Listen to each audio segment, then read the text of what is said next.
Oh, Donis. Oh. Come in. I understand you like an Eagle Scoutmaster conference, is that right, sir? Yes, sir. Excellent. Can you recite the Scout oath, please? Yes, sir. I'm honored. I do my best to do my duty to guide my country, to obey the Scout law at all times, to keep myself physically strong, mentally awake, and morally straight. Excellent. What is the Scout law? A Scout is trustworthy, loyal, helpful, friendly, courteous, kind, obedient, cheerful, thrifty, brave, clean, and upright. And may I know the Scout motto, please? Be prepared. And what is the Scout slogan? Do a good turn daily. Excellent. Have a seat.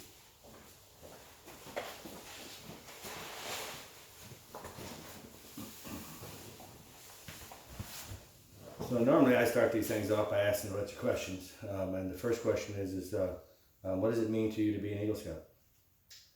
To be an Eagle Scout would mean that I have successfully expressed myself fully in my skills of serving the community at all times and doing my duty to God. And is there anything about leadership in that consideration? Yes, sir. Excellent. So as people find out you're an Eagle Scout, what do you think they're going to think of you? Well, he should have. Will they think more of you or less of you? They should think more of me. I would think so.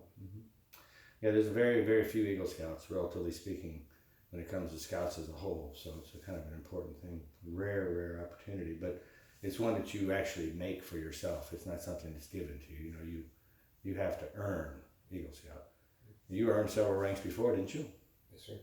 And when you did that, you earned a bunch of merit badges? Yes, sir. What was your favorite merit badge? My favorite merit badge? I think motorboating. Motorboating, that's probably a really good one. And which is the one you like the least?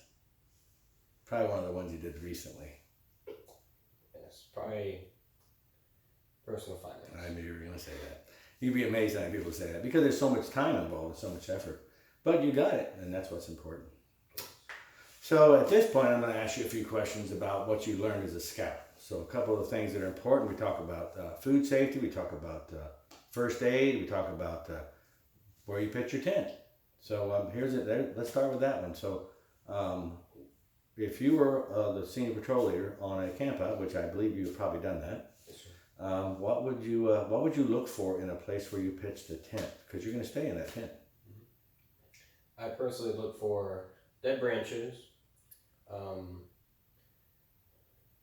flat area, and slopes on the ground. Okay. And what about elevation? Is that important at all? I mean, do you want to be down by a creek or up on a hill? Preferably in the middle or downward. Oh, that's not the right answer. Down by the creek would be dangerous if it was a flash flood. That's okay. I forgot to mention to you, you cannot fail this Scoutmaster conference. It is impossible. The goal here is to ascertain whether or not you're ready to be referred to a board of review. So everything else was great, especially the dead branches. That's really the most common problem. People don't realize. They pitch their tent in the woods, they don't even look up. And if the wind blows and there's a dead branch, you know, that tent's not going to stop a branch. It's going to get punctured. It could have potentially hurt somebody inside that tent really bad too. So, in particular, when it comes to younger scouts, do you do any work with younger scouts? I have. And at your troop 57 in Mascoutah, you are a life scout, which means you can sign off on requirements. Is that correct? Yes. Excellent. And so you've done a lot of that kind of stuff? Yes. In particular with a couple of the newer patrols, I assume? Yes. So you've been a scout for... When did you become a Boy Scout? Boy Scout, I believe 2019? 18, I think. 18. Yeah. And then, of course, we both lived through everything that happened from March 2020 until now, so it's been a little challenging. So, well, back to the questions I asked about what you learned out as, you know, while becoming or working towards the rank of an Eagle Scout. Let's talk about some first aid. So, you're walking on a hike. You've got somebody with you, I assume, right? Mm-hmm. Would you go on a hike by yourself? No. So you got a buddy, right? We call him a buddy, right? So you're walking on a hike, and he's behind you, and all of a sudden you hear him holler, "Ow!" So you turn around, and he's holding his foot. So it looks like he might have sprained his ankle. Right. So what would you do to help him? I first off calm him down. Tell him do not take off your boot. Why not? Because it'll make it worse, if not fatal. No, it won't be fatal. This is going to be funny. People are going to kick out of that. But no, really, it's not. The reason why you don't take out the boot is because it will, what? So. And then you'll never get that boot back on, will you? Yeah. No. And now you got to carry the guy. Do you want to carry him? No. No, you do not want to carry him. So then the next step is what? See if he can move under his own weight. Right. And even if he can, you should go back to camp immediately. Correct. Right. Is this something you would call 911 for? No, unless it's broken. Well, yeah, broken. That's kind of I mean, he needs. If you have a broken ankle, you got to go to the hospital. But I don't know if it needs to be. You need an ambulance. It would be kind of that would be something once you got back to camp, you would ask your adult leadership about whether tell them, look, I think the guy broke his ankle, and they would most likely, a couple of those adult leaders would most likely, as long as there's sufficient people in camp, would take him to the hospital instead of having an ambulance come out because it's not life threatening. So on the same hike, this time it's not a beautiful day in the fall or spring. It's a really hot day in the summer, right? And so what do you do? What do you bring with you when you go on a hike? Water. And water is part of what? Our bodies. No, what's sitting next to you? Our 10 essentials. Right, 10 essentials. So when you have water, does it do you any good to keep it in the bottle? No. No, you have to drink that stuff, right? So apparently your buddy has been not following that rule, and all of a sudden he's like, wait up, and you turn around and he's a little farther back than you expected, and he's bright red, he's not sweating anymore, he's just panting, he can barely catch his breath. What do you call that? Exhaustion. Right. Because Or hyperthermia, that's correct. So, but he is actually still upright and vocal. He's actually conscious and everything. If he were to fall down and pass out, then what is that probably? A stroke. Heat stroke, right. That is a 911, definitely. So, but anyway, so he has heat exhaustion. And he is, he's like, just standing there in the sun, not sweating and complaining about how hot and tired he is. What do you do for this guy? Sit him down in a shaded area or get him inside. Mm-hmm. Then get him some water and make sure he drinks it slowly. Right, because otherwise he could throw up and stuff. What else can you use that water for? To dampen the towel to put on his forehead. Mm-hmm. Yeah, because what you're doing now is you're replacing the sweat that he's not sweating. Because when the water evaporates, it does what? Cools down It cools down your skin. Yeah. Mm-hmm. So you saved him twice. Let's do another scenario. This time you're actually it's winter, and you're on the same hike, and fooling around by the creek. It's like 45 degrees outside, and he slips and falls in the water, and he gets soaked. Okay, at 45 degrees, being wet, what does cold and wet cause? Hypothermia. Correct. Hypothermia can be incredibly dangerous because if your body core gets down too low, that'll kill you too. So what do you do for that guy? If there's no building, then get him to a safe place. Take off his clothes to the base layer. Mm-hmm. Build a fire, then put some dry clothes on him. Right, and then whatever you got, to kind of make him warm. Warm him back up. If you can get him dry, he'll be fine. Oh, yeah. Absolutely fine. So, but if you can't, then if you don't have the ability to do that kind of stuff, then what what is your duty to do? Your duty is to go back, right? Retreat. And that's not a 911 call either. Yeah. If you stumble across a person who is not responding to you, then that's you're gonna call 911. and leave your phone on and try to help them. That's one of the things a lot of people forget to do. You call 911 and you tell them, approximately where you're at. You just lay the phone down. Put the speaker on if you'd like, but don't hang up. Because they're going to come to that phone. They're going to be able to find that phone. So, well, let's see here. Let's talk about. You said you have your 10 essentials with you? Yes. Could you get those out, please? Put them on that table for me.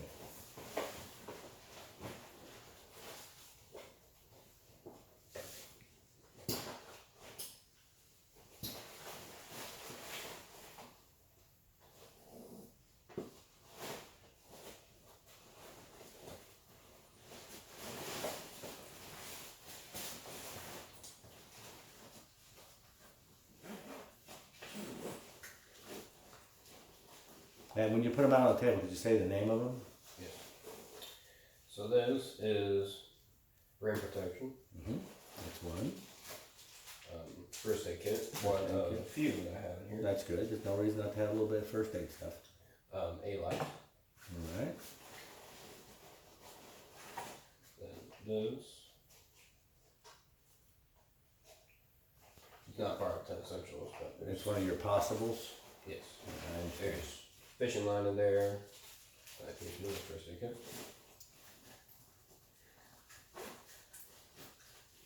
Here's my compass. Do you have a map in there? I should. I believe I do. Speaking of the map, here it is. There you go. Then somewhat sun protection. Yeah. Bug spray.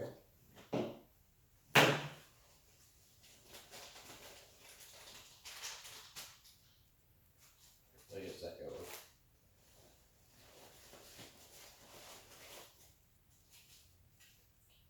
Foot warmers. Those aren't 10 essentials either. No. I do have some more in this bag. Okay. Is there a pocket knife in that bag somewhere? I actually have one in my pocket. Okay, that's fine. That's as long as you have one. And then let's set that on the table too. Herb. Yeah, that's not a 10 essential, but it should be.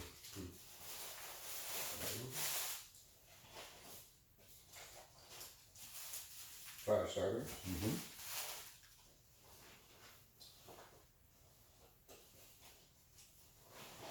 Where's the water at in there? Is there water in there? I do have a bladder in this. Okay, that's a bladder. Okay. What about extra clothes? Do you have clothes in there?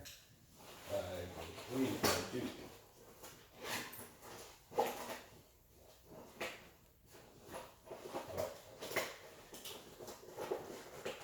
Speaking of water, I do have one of these. Oh, sure. Yeah, a little mini straw. That's good.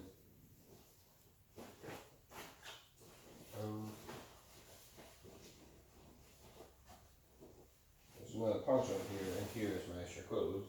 Oh, there you go. Perfect. Man, you got a lot of gear in there. Right. So the 10 essentials, another light, that's perfect, okay. The 10 essentials are, right, they're the first, I always like to do it in two pieces, the tools and then for you, right? So I'm going to say the name and you're going to hold it up, okay? Flashlight, fire starter, first aid kit, map and compass, pocket knife. Now those are your tools. You need to have those because they're tools. Now we're going to look at the other ones. Oh, I didn't see any food. Did you have food in there? I had not. I recently taken it out. Oh, because it expired. Yes. Okay, so we have to replace that immediately. You can't carry that bag around without food in it. It's very important.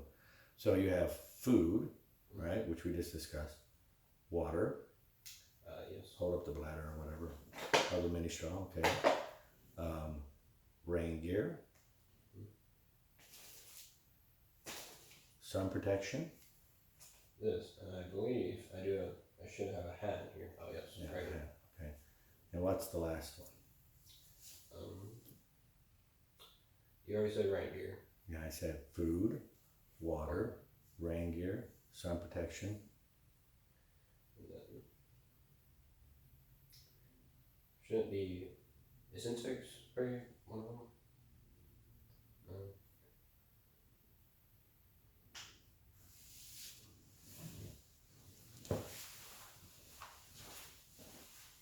What do you figure it's?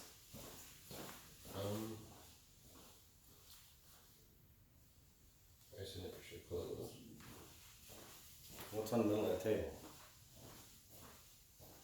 Did I say extra clothes already? We already discussed extra close. No, we did discuss it, but as far as the thing, right? Oh. So, you have food, water, rain gear, sun protection, and extra clothes. Okay. So that's your 10 essentials. So you have 9 essentials plus a whole bunch of possibles, which is okay. Possibles are an interesting thing. That the 10 essentials came from a thing called a possibles bag back in the day when people would go exploring in the wilderness. They'd bring a bag of possibles. So one of the things we like to do here at this troop is to make sure you know how to tie some knots. So would you like to tie a knot for us and then tell us what it's for? Sure. No specific knot? You can start wherever you want.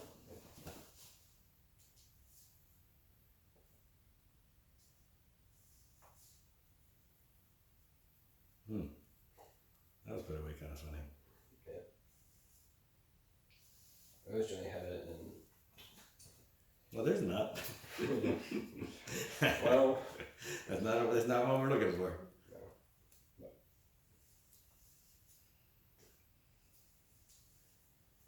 Right. Well, I guess we'll start out with the simplest one, and that is a square knot. Mm-hmm. And what is that for? To tie 2 ropes of similar diameter together.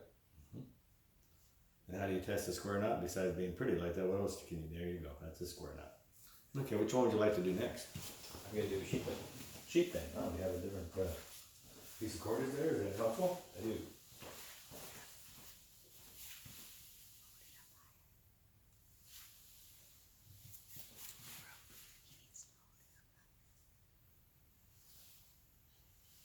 Is that a sheep bin? It certainly is. Excellent job. All right, which one would you like to do next? We talked about what that was for, right? What's a sheep bin for? Tying 2 ropes of different diameter together. Right. So which one would you like to do next? Let's do a 2.5 inch. 2.5 inches. All right. Well, you tie those around something, don't you? Yes. So let me hold this for you right here. You just tie that. A little higher, son. There you go. Super. And what's that for? It is a slip knot that is adjustable, and it can be, and it's meant to keep 2 things together. Right, it's easily untied, and it's also okay. So then there's another knot that's really close to that one. What's that one called? A top line. Now, what is the top line for? You keep a rope tight. So you have an adjustable knot that can keep a rope tight. Okay. So let's see it in action. Though it wouldn't be right up against the post.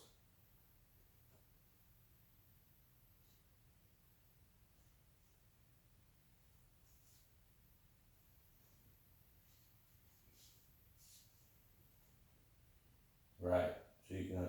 It's a little loose there, but so you can slide that up. Slide that out farther even, and up a little higher, so everybody can see. All right. Now pull on it. Okay, it's not quite tight enough there. You need to tighten that up. You didn't have enough of a running in there.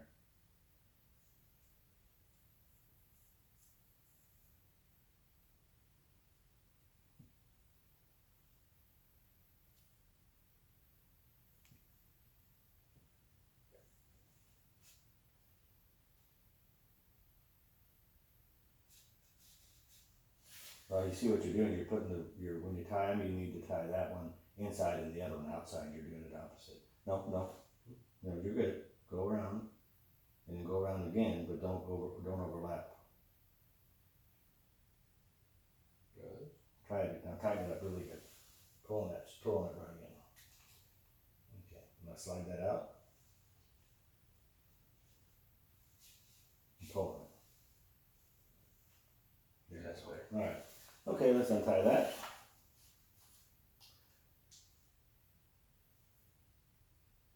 And what now we have, since we have a piece of wood here, what will be the next nut? Timber hitch. And that's for doing what? Hard timber. That's right. Well, now you're gonna slip it. You're gonna slip it around a different way. Then okay, I see what you're doing. That would be a long way to go if you had a big rope. I wouldn't do it like that if I had a big rope.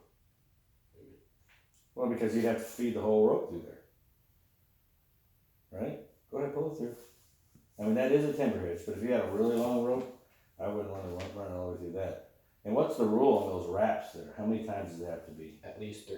At least 3 times. Mm-hmm. And so why do you think they invented that knot? Try taking it apart.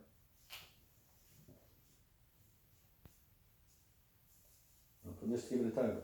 Pull on the other end, the short one. That's why they invented that knot. Because it's really easy to untie. Can't get bound up. Okay, so what's the next one you want to do? Solve another hitch? Clove hitch. Let's see a clove hitch. A little higher on that stick so people can see what you're doing.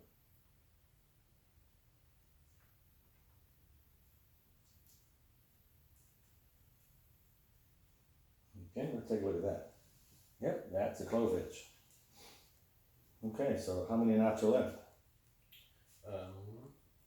Should be 1. What's that one called? A bowline. What is that knot for?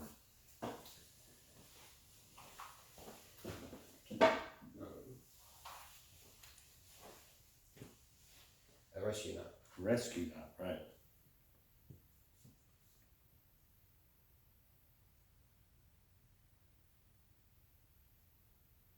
Has a loop rope.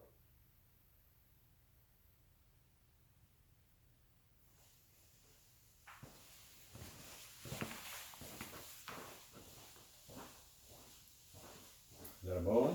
Oh yeah, it looks like a life jacket, doesn't it? So you have a really big, huge loop. But I mean, yeah.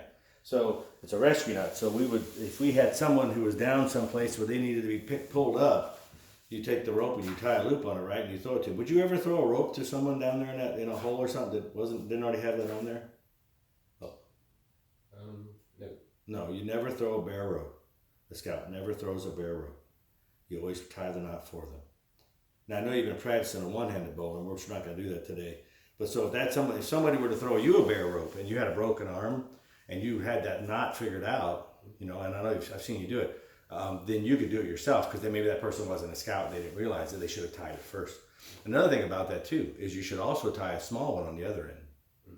So that way you have something that won't slip out of your hand.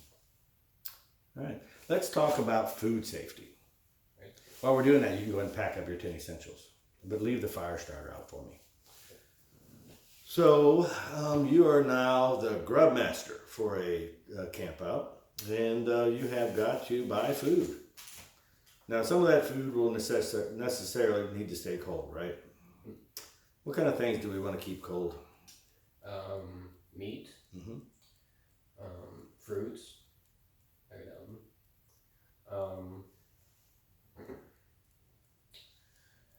You always say fruits with what other word? vegetable, Right. Yeah.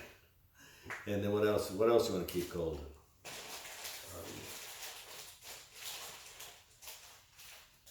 liquids of some sort. Yeah, like for instance, something you would like to have on a camp out. What would you like to have on a camp out to drink? Apple juice, orange juice, And or what else? Milk, right? Dairy. So dairy includes what else besides milk? eggs, Nope. It's made out of milk.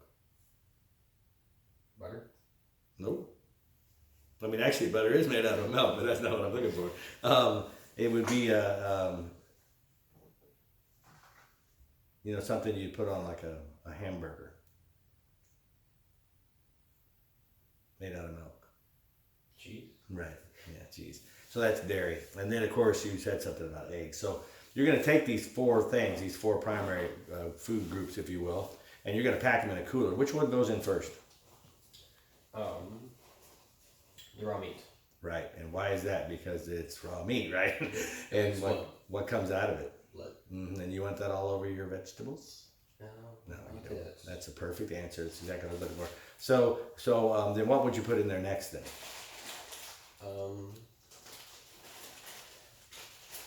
Because you have to think about also things being having weight on top of them. So you think about that too. And the other thing is that some of these things come in bags, and other these things come in containers. So which one would you want to put on top of the second layer? Are we talking foods or? Yeah, what we're talking about here. Okay. The 4 things we just discussed. most likely that most likely the juice. Right, and the milk, I guess, or whatever. Yeah. Yeah. And then and then on top of that, you could put what? What other thing we got in there? We talked about, right? Eggs. No, that would be the last thing. You don't put anything on top of eggs, so you still got fruits and vegetables to put in that cooler, right? So let's recap. How would you pack a cooler? Raw meat first, Mm-hmm. then juices, fruits, vegetables, and then eggs. Okay. So juices. Normally we would use the term dairy, and the juices would be kind of be included in that. But so raw meat first, dairy products second, right? Also because they need to stay colder, and then your vegetables and fruits, and then on top of that you set your eggs because you like to have eggs when you get there, right? Okay. All right. So let's talk about another first aid situation. You're on the same hike. I like to use the hike, and your buddy slips and falls, and he grabs his arm, and he's pretty much just screaming, right? And so you go back to him, and he's holding on to his arm, and he's just losing his mind. So you can guess he did what? Broke his arm. He probably broke that arm, yeah. So what do you have on you right now you could use to help him? Your neckerchief. Right. Because it can be used as what? A sling. Absolutely. So now, what if he slipped and fell, and he tore a piece of skin off of his leg, right? So you have your first aid kit, but you got to go back to camp, and Band-Aids aren't going to cut it. What else can you use your neckerchief for? Well, you already mentioned Band-Aid. Well, but see, what's the big Band-Aid called? Gauze. Huh? Gauze. No, it's what the word Band-Aid came from. You haven't heard that before, have you? It's bandage. Oh, yes. Right. So you put all your dressings on, right, and then you have to wrap it up with something. So if you have your neckerchief with you, it's a done deal. A triangular bandage. Mm-hmm. Yeah. So if you become an Eagle Scout, are you going to give anything back to scouting? Do you have any plans on? Are you going to continue to participate in your troop? Yes. Excellent. And you're going to continue to help the younger scouts, is that right? Yes. Okay. You said something else that you were interested in that you would like to participate in. What was that? Had something to do with Venturing patrol. venturing patrol, yeah. So what is a venturing patrol? Um, In your mind, what do you think it is? a patrol that goes on that participates in special events. That are more suited to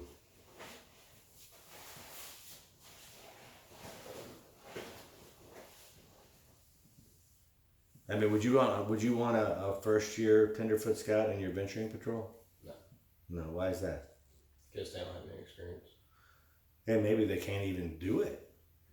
There's all kinds of rules about guide to safe scouting as far as like to take the ATV camp out we were talking about. That camp out, you have to be first class scout and at least 14 to even go. They won't let you go. So you don't want to mess that up and bring along guys that can't go. How disappointed would they be? Very disappointed.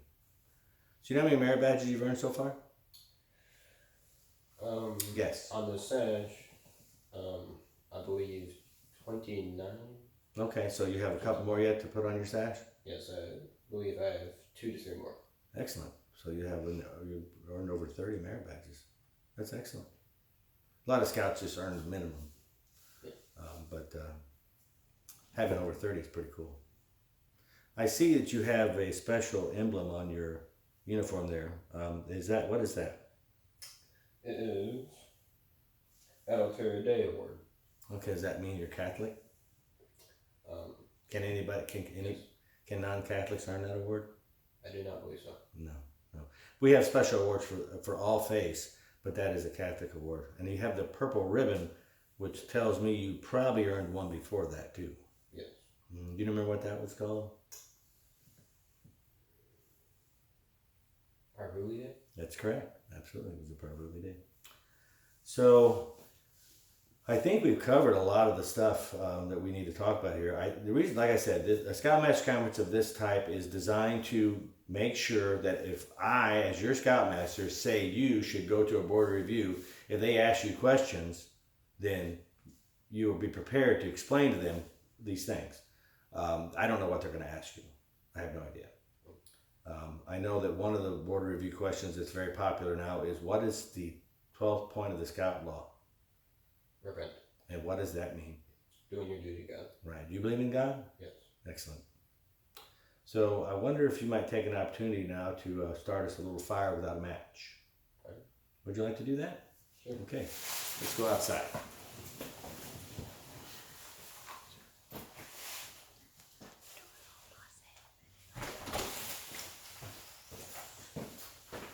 Thank you.